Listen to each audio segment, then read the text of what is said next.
Assalamualaikum warahmatullahi wabarakatuh. Perkenalkan, nama saya Firla Wasiawan dari kelas C dari kelompok 10 yang beranggotakan Monica Ayu Nugraha dan Fadil Abdullah. Jadi saya akan menjelaskan materi yang berjudul pengembangan guru profesional.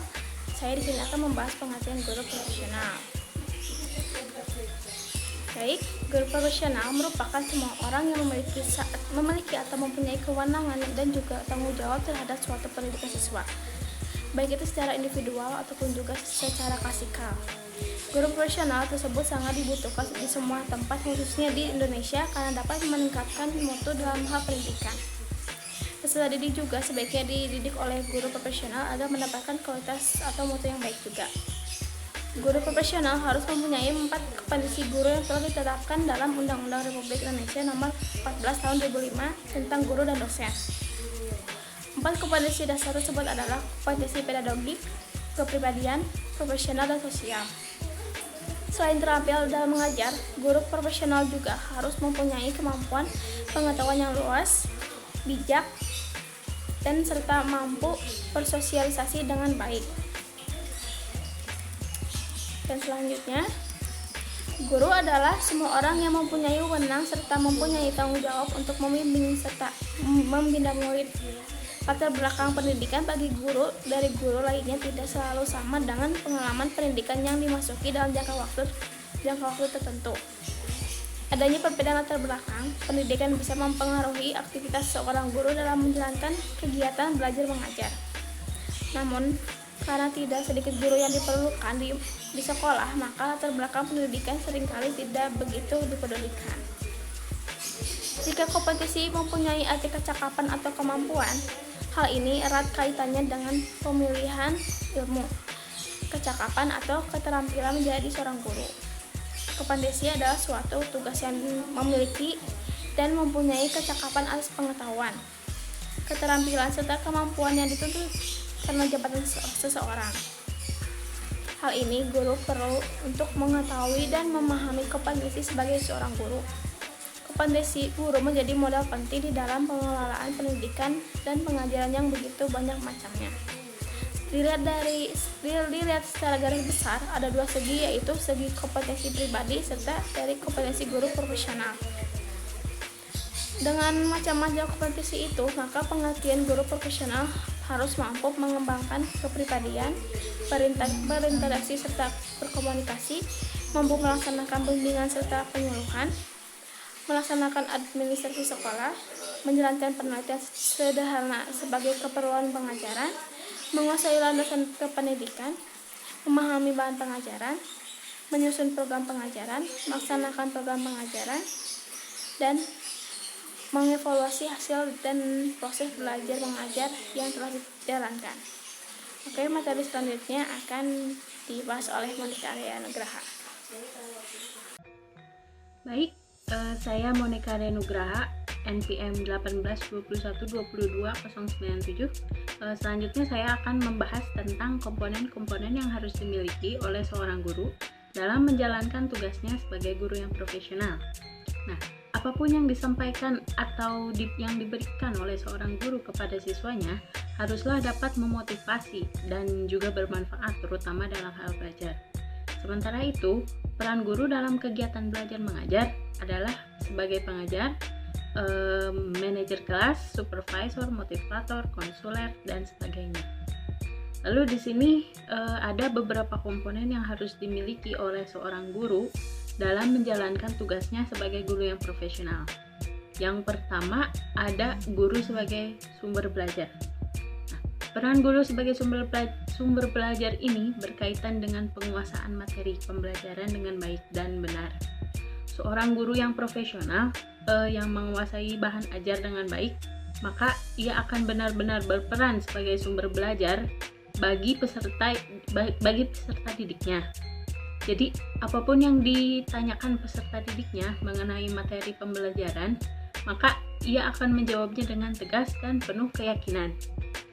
Sebagai sumber belajar, seorang guru harus mempunyai referensi yang luas dibandingkan dengan peserta didiknya.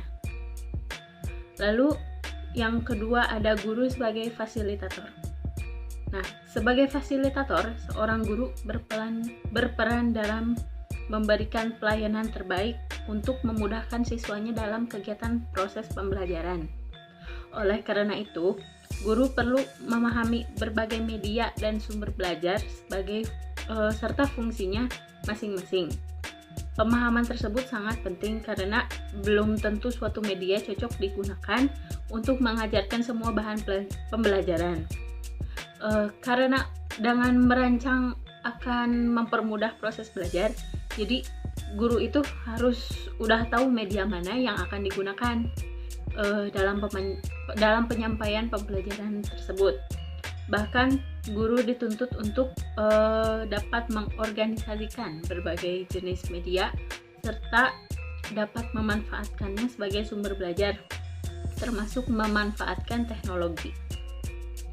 Yang ketiga adalah guru sebagai pengelola. Nah, sebagai pengelola, seorang guru berperan dalam memberikan dan menciptakan suasana atau keadaan belajar yang memungkinkan siswa dapat belajar dengan nyaman.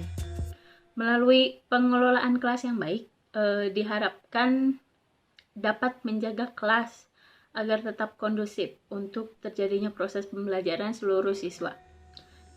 Ketika seorang guru tidak dapat menjaga kondisi kelas, maka siswa tidak akan merasa nyaman dalam kelas dan akan cepat bosan.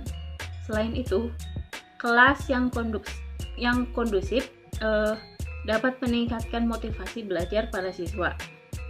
Yang keempat ada guru sebagai demonstrator. Sebagai demonstrator, seorang guru harus dapat mempertunjukkan kepada siswa segala sesuatu yang membuat siswa lebih mengerti dan memahami setiap pesan yang disampaikan. Sebagai demonstrator berarti seorang guru harus menunjukkan sifat-sifat terpuji dalam aspek kehidupan, dan guru juga merupakan sosok ideal sebagai idola yang dapat diteladani para siswanya. Lalu yang kelima ada guru sebagai pembimbing. Seorang guru tidak dapat memaksakan agar muridnya menjadi ini atau menjadi itu, karena siswa akan tumbuh dan berkembang sesuai dengan kemampuannya. Karena tugas guru itu hanya menjaga, mengarahkan, dan membimbing agar siswa tumbuh berkembang sesuai dengan potensinya masing-masing. Untuk mengetahui potensi yang ada di dalam diri para siswanya, seorang guru harus dapat memahami karakteristik setiap siswanya. Yang keenam ada guru sebagai motivator. Nah, dalam proses pembelajaran, motivasi merupakan aspek paling utama yang sangat penting. Motivasi dapat berasal dari diri sendiri atau dari orang lain. Seringkali siswa yang kurang berprestasi bukan karena oleh kurangnya kemampuan, tapi disebabkan kurangnya motivasi dalam belajar. Karena itu, untuk memperoleh hasil belajar yang optimal, sehingga guru harus membangkitkan motivasi belajar siswanya. Yang terakhir ada guru sebagai evaluator. Nah, di sini seorang guru berperan untuk mengumpulkan data atau informasi mengenai keberhasilan pembelajaran yang telah dilakukan. Evaluasi tidak hanya dilakukan terhadap hasil akhir saja, tetapi juga dilakukan pada proses serta kemampuan siswa dalam suatu pembelajaran. Ya, terima kasih. Ya, untuk selanjutnya saya akan menjelaskan tentang tahapan-tahapan atau upaya-upaya untuk meningkatkan kualitas guru yang bisa ditempuh dan dilaksanakan. Sebagaimana kita ketahui bahwa guru diharapkan mampu menyokong kegiatannya dalam proses belajar mengajar. Selain itu, wawasan yang luas membuat guru memiliki cara pandang yang maju dalam menilai berbagai hal. Oleh karenanya, perlu adanya upaya-upaya untuk meningkatkan kualitas guru guna memperbaiki sistem pendidikan di Indonesia. Nah, di antara upaya-upaya untuk meningkatkan kualitas guru antara lain menaikkan upah dan gaji para guru. Dengan mendapatkan gaji yang lebih memadai, maka akan meningkatkan kesejahteraan guru, sehingga guru lebih serius dan bertanggung jawab dalam menjalankan profesinya. Perlu ditata ulang sistem penggajian guru agar gaji yang diterimanya setiap bulan dapat mencukupi kebutuhan dirinya ataupun keluarganya.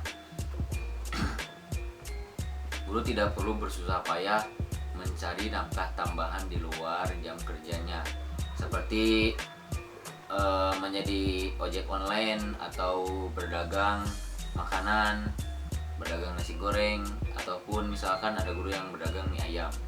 Guru akan lebih berkonsentrasi pada profesinya tanpa harus mengkhawatirkan kehidupan rumah tangganya serta mengkhawatirkan pendidikan putra-putrinya.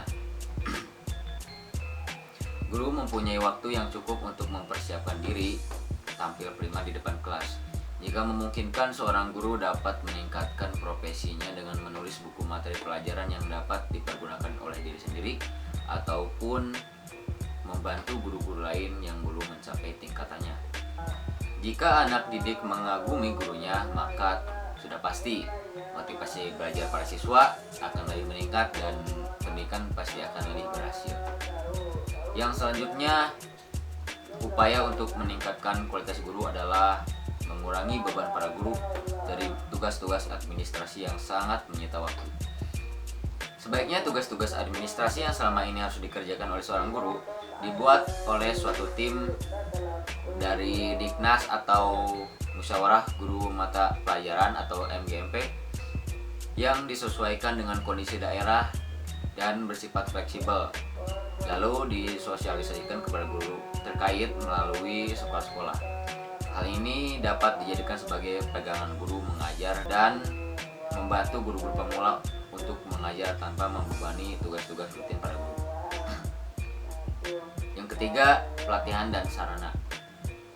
Lembaga-lembaga diklat, PPG, dan BPG di lingkungan Depdiknas perlu lebih mengoptimalkan perannya sesuai dengan tugas dan fungsinya. Salah satu usaha untuk meningkatkan profesionalitas para guru adalah pendalaman materi pelajaran melalui pelatihan-pelatihan. Baik, kesimpulannya adalah guru profesional merupakan semua orang yang memiliki atau mempunyai kewenangan dan juga tanggung jawab terhadap suatu pendidikan siswa, baik itu secara individual ataupun juga secara klasikal. Apapun yang disampaikan atau diberikan oleh seorang guru kepada siswanya haruslah dapat memotivasi dan bermanfaat terutama dalam hal belajar. Sementara itu, peran guru dalam kegiatan belajar mengajar adalah sebagai pengajar, manajer kelas, supervisor, motivator, konselor, dan eksplorator. Dengan adanya beberapa tahapan cara untuk memperoleh mutu dan kualitas guru sehingga mampu mengatasi rendahnya pendidikan di Indonesia ini, maka nantinya guru tersebut dapat menghasilkan peserta didik yang hebat serta memiliki moral yang baik. Karena bagaimanapun juga guru adalah seorang yang penting dalam menentukan karakter bangsa dengan cara mendidik dan menciptakan generasi muda di Indonesia dalam rangka peningkatan pembangunan bangsa Indonesia menuju kejayaan bangsa. Baik, sekian dari presentasi kami. Maaf jika banyak kesalahan kata.